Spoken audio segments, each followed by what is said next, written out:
Okay, the next step is you are going to spend some time drawing a person from real life. So before we were working with our memory and thinking about getting proportions correct, but when you start to look at people in real life or in photos, the poses are much more interesting and probably more complex. So what you will be doing is have your elbow partner, the person next to you, pose for you. They're going to pose and hold still in a comfortable pose for about 7 minutes. And then you will switch and you'll be posing for them. Now it's fine to choose a sitting down pose, standing up, leaning against something. Make it comfortable. So do not choose, when you're posing, don't choose a pose with your arms up in the air or standing on one foot, because you can't hold still for 7 minutes. And the key is to hold still. Now, as the artist, you need to get in the position where you can see the person head to toe. So you can't see who I'm looking at, but I'm looking at a person sitting in a chair by me. And they are going to hold still for me while I draw them. Now, I'm going to do this quickly. I'm not going to spend a full 7 minutes on it because I just want you to get the idea. So I can see the person head to toe. I'm going to start out with the basics. I'm going to figure out where their shoulders are. So I kind of look at and I mark out the shoulders and I think about the spine comes down here. I kind of loosely sketch this out so I'd have a head start. Their hips are about here.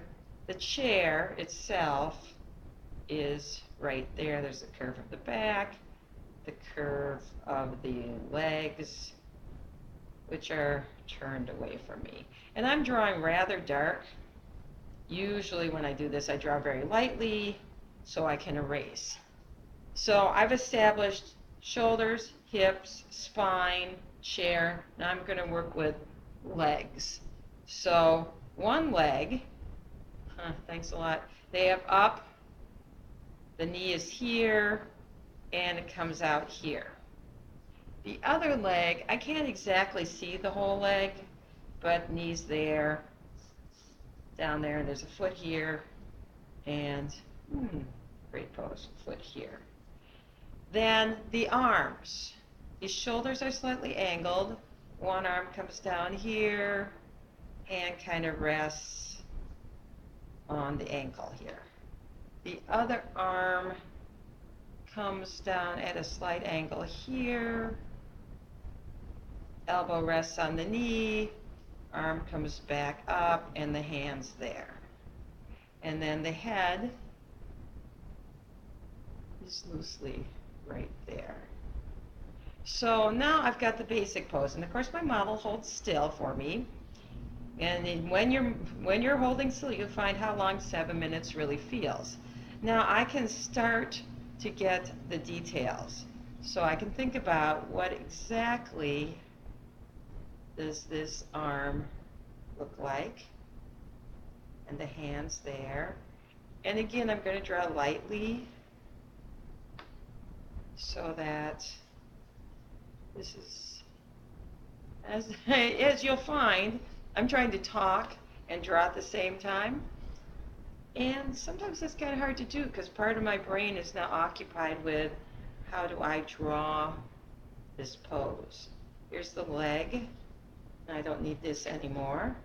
Coming up here and going down. You'll find that you can't see everything depending on the pose. There's something called foreshortening. Like this arm looks a little shorter because of the way it comes out at me. There's the foot. Oh great, I broke my pencil. Love it. The foot's there, the hands holding there. And I'm really trying to capture the gesture of the pose. I'm not going to worry about details of the clothing, exactly what they look like. I'm trying to capture basically what this pose looks like. So I can always come back later and see if I can capture more about the details.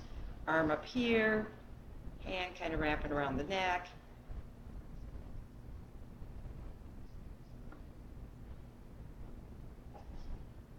Elbow probably a little longer. back here. And then the head is actually turned away, nose, mouth there. And I think there's a little bit of a space there. So this is essentially the pose. The chair is here. And then once you get that, there's something called gesture drawing where you're trying to capture the basic pose. Then I can come back in and fix it. This probably goes out a little farther that way. I can spend more time with things like, the way the clothing looks on the body, the details of the chair, details of the face. I could even draw some of the room behind them. Sort of depends on what you have time for within that 7-8 minutes. If you have a really great model, maybe they can hold this for 8 minutes for you.